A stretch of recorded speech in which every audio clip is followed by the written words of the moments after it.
അതെ, നീ ഉമ്രക്ക് എന്നിട്ട് അങ്ങോട്ട് നടക്കുന്നത് ശരിയാ തോന്നുന്നുണ്ടോ നിനക്ക്? ദ്വയം കാര്യമൊക്കെ ഇട്ട് മക്കത്തന്നെയാണ് കൂടുതൽ നല്ലത്. ഓ, ഞാനിപ്പോ നിങ്ങളുടെ വീടൊന്ന് കണ്ടു എന്ന് വിചാരിച്ചിട്ട് ആകാശം ഇടിഞ്ഞു വീഴാൻ പോണില്ല. കുഴപ്പമൊന്നുമില്ല. നിങ്ങളൊക്കെ സ്വപ്നം കാണുന്ന പോലെ അത്ര മണക്കുന്ന ഗൾഫല്ല എന്നുള്ളത് എല്ലാ ഭാര്യമാരും ഒന്ന് മനസ്സിലാക്കട്ടെ. അല്ലിക്ക, ഈ മക്കത്തുനിന്ന് ജിദ്ദയ്ക്ക് എത്ര ദൂരം ഉണ്ടാവും? ഒരു 70-80 കിലോമീറ്റർ കാണും.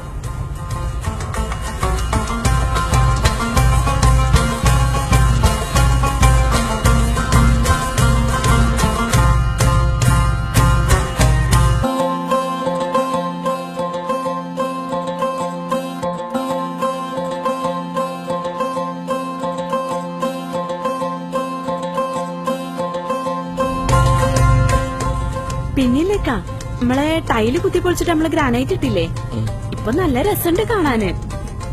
ഞാനിവിടെ ഉമ്രയ്ക്ക് വരുന്നതിന് മുമ്പേ അമ്മായി മക്കളൊക്കെ വന്നപ്പോ എന്നോട് പറഞ്ഞു നല്ല രസമുണ്ട് എന്ന്. നീ ഒന്ന് നിർത്തി പൊങ്ങച്ചം പറിച്ചത്. അവരൊക്കെ കേട്ടാ എന്താ വിചാരിക്കും? എന്താ കേട്ടാല്?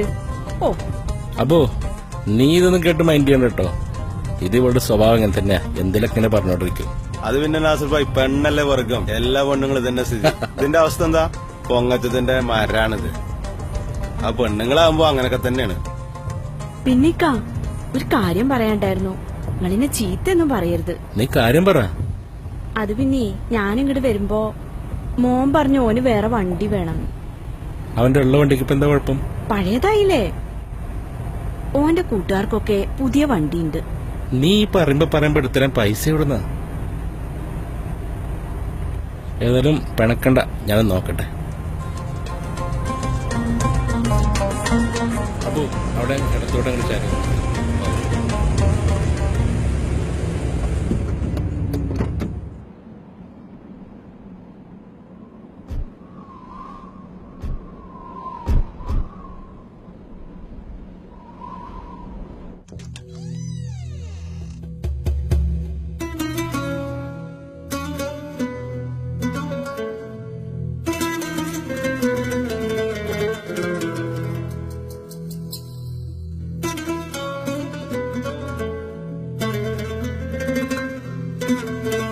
ഇവര് കേറിയില്ലേ? ഡാ കേറിവാ കേറിവാ.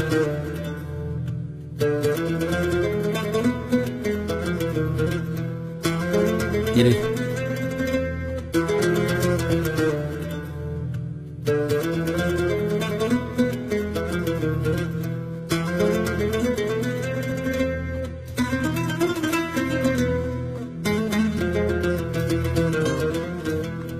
നിങ്ങളേരി, ഞാനൊരു ചായ ഇടാം.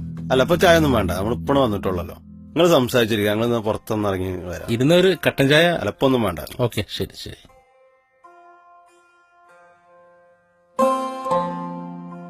എന്താക്കങ്ങടെ കോലെങ്ങനെ? നിങ്ങൾ ഈ വീട്ടിലാ താമസിക്കണേ? ഇതൊരു വീടാണോ? ഇവിടെ ഭക്ഷണം കഴിക്കാനും കക്കൂസ് പോകാൻ വരെ സമയമില്ല.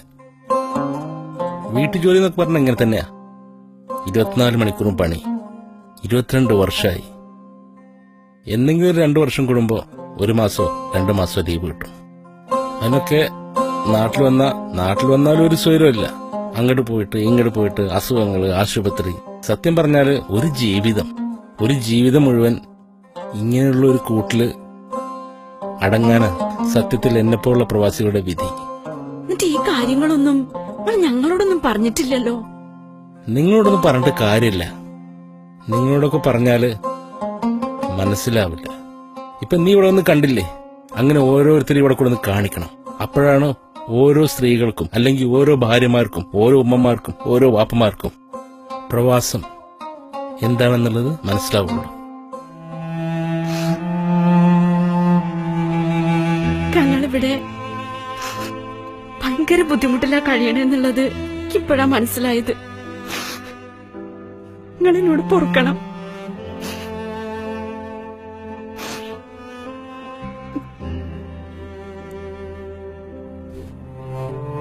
ഈ റൂമിലാണോ ഇയാള് താമസിക്കണേ? ഇയാള് മാത്രമൊന്നല്ല, മിക്കവാറും വീട്ടു ജോലിക്ക് നിൽക്കുന്ന ആൾക്കാരൊക്കെ ഇങ്ങനെ തന്നെ താമസിക്കുന്നത്. എനിക്കിനി ഒന്നും കേക്കണ്ട. നിങ്ങൾ എന്റെ കൂടെ വന്നേ പറ്റുള്ളൂ. നീ എന്ത് കണ്ടിട്ടാ ഈ പറയണത്? ഇപ്പൊ നിന്നെ കൊണ്ട് ഈ പറയിപ്പിക്കുന്നത് ഒന്നെങ്കിൽ എന്റെ ഈ ജീവിതശൈലി കൊണ്ടുള്ള സഹതാപം, അല്ലെങ്കിൽ എന്റെ ഈ ഒരു ബുദ്ധിമുട്ട് കൊണ്ടുള്ള സങ്കടം. ഇതൊന്നുമല്ല ജീവിതം. ജീവിതം ഇതൊന്നുമല്ല. എന്തെന്നെ ആയാലും വേണ്ടില്ല, നിങ്ങൾ ഇനി ഇവിടെ നിക്കണ്ട. ഉള്ളതുകൊണ്ട് നമുക്ക് ജീവിക്കാം. നിങ്ങൾ എന്റെ കൂടെ പോന്നേ പറ്റുള്ളൂ. ഇതിപ്പോ നീ പറഞ്ഞ നിന്റെ കൂടെ ഞാനാണ്ട് ഇറങ്ങി വന്ന ചിലപ്പോ 6 മാസം, ഏറിപ്പോയി 1 വർഷം. 1 വർഷം കഴിഞ്ഞ് നീ എന്നോട് തന്നെ പറയും, ഇപ്പൊ കിട്ടുന്ന സുഖവും സന്തോഷവും സൗകര്യം കിട്ടില്ല, നീ എന്നോട് തന്നെ പറയും ഒന്നുകൂടെ പോവാൻ. അതിനു വേണ്ടി ചിലപ്പോ നീ നിന്റെ കെട്ടുതാലി വരെ തന്നൂടായില്ല. ഇതൊന്നും സഹിക്കാൻ പറ്റില്ല ഒരു പ്രവാസിക്ക്. കാരണം ഇവിടെ ഓരോരുത്തർക്കും വേണ്ടിയാണ്ട് മരുഭൂമിയിൽ കഷ്ടപ്പെട്ടുണ്ടാക്കുന്ന പണം കൊണ്ട് മണിമാളികൾ കെട്ടി നിങ്ങളൊക്കെ അതിനകത്ത് കുടിയിരുത്തിയിട്ട് വീണ്ടും നിങ്ങളിൽ തന്നെ ഇങ്ങനെയുള്ള കുത്തുവാക്കുകൾ കേൾക്കുമ്പോൾ അത് ചങ്കിക്കൊള്ളാനുള്ള കഴിവൊന്നും ഒരു പ്രവാസിക്കും ഇല്ല. അത് നിങ്ങളെപ്പോലുള്ള ആളുകൾ മനസ്സിലാക്കണം. തങ്ങൾ കടത്തിന്റെ കാര്യം ഓർത്തിട്ടാണോ വരുന്നില്ലെന്ന് പറയണേ? അക്കമ്മക്ക് എങ്ങനെങ്കിലും വീട്ടാ. എങ്ങനെ വീട്ടാന്നായി പറയണത്? 1, 2 അല്ല, ഒരായുസ് മുഴുവൻ നിന്നാലും തീരാത്ത കടങ്ങളാ. ഓരോരോ ആവശ്യങ്ങൾ വന്ന് പറയും. 6 മാസം മുമ്പാ നീ നമ്മൾ ടൈൽസ് കുത്തിപ്പൊളിച്ചാണ് ഗ്രാനൈറ്റ് ആക്കിയത്. നിന്റെ ആങ്ങളുടെ വീട്ടിൽ ഗ്രാനൈറ്റ് ഇടുന്ന പറഞ്ഞിട്ട് വീട്ടിൽ ടൈൽസ് കുത്തിപ്പൊളിച്ചാണ് ഗ്രാനൈറ്റ് ആക്കിയത്. 2-3 ലക്ഷം രൂപ ഞാൻ ചെലവാക്കി. ആ ഇട്ട ടൈൽസ് ഒന്ന് കാണാൻ പോലും എനിക്ക് പറ്റിയിട്ടില്ല. ഇതൊക്കെ പൈസയാണ്. അതിന്റെ പുറത്തിപ്പോ നീ വരുന്ന വഴിക്ക് നിന്റെ മോന് വണ്ടി വഴിക്കണമെന്ന് പറഞ്ഞു. അതിന് ഞാൻ 2 ലക്ഷം രൂപ ചെലവാക്കണം. അതിന്റെ പുറത്ത് വേറെ 2 ലക്ഷം രൂപ. ഒരു 2 ലക്ഷം രൂപ വരുമ്പോഴേക്കും എനിക്ക് 4 വർഷം അവിടെ കുത്തിയിരുന്ന് പണിയണം. പിന്നെ ഞാൻ എങ്ങനെ വരിക? എനിക്ക് എണ്ണിക്കഴിഞ്ഞാൽ എന്റെ വിരൽ എണ്ണാവുന്നതിനെക്കാട്ടിൽ കൂടുതൽ കടയുള്ളത്. നീ അതൊന്നും പറഞ്ഞിട്ട് കാര്യമില്ല. എനിക്ക് അങ്ങനെ വരാൻ പറ്റില്ല. പിന്നെന്ത് ചെയ്യാനാ? നേരെ ഒരുപാടായി. നമുക്ക് പോണ്ടേ? നിങ്ങളൊന്ന് പോയി നോക്ക്. ശരി, നീ മക്കത്തേക്കന്നെ പൊക്കോ, അത് നല്ലത്. ഞാൻ അബുനോട് പറയാം. എനിക്കറിയാം നീ ഇവിടെ നിൽക്കൂല എന്നുള്ളത്. ഇക്ക, നീ ഉമ്രക്കൊന്നല്ലേ, പോയിട്ട് പഠിച്ചോട് പറ. പഠിച്ചതല്ലേ വലുത്. നന്നായിട്ട് പഠിച്ചോട് പറ നമ്മുടെ കടങ്ങളും കാര്യങ്ങളൊക്കെ കേട്ടോ. നീ പൊയ്ക്കോ, ഞാൻ അവനോട് പറയാം. നാസർ ഭായ്, നാസർ ഭായ്, ഞങ്ങൾ പോട്ടെന്നാ. നീ പോവാൻ വരട്ടെ. ഇവിടെ ഒരു ദിവസം നിൽക്കാൻ വേണ്ടി വന്നതാണല്ലോ. ഇപ്പൊ പറയണത് പോണതാ പറയണത്. എനിക്കാണെങ്കിൽ കൊണ്ടുവയ്ക്കാൻ പറ്റില്ല. എന്റെ സ്പോൺസർ വന്നിട്ടുണ്ട്. അപ്പൊ നീ മക്കത്തുനിന്ന് ആക്കിക്കൊടുക്ക്. അവള് നിന്റെ കൂടെ വരും. ഓക്കെ? നീ ആ കണ്ണൊക്കെ തുടക്ക്. അവര് പുറത്ത് കാത്തിക്കല്ലേ. വാ, ചെല്ല്.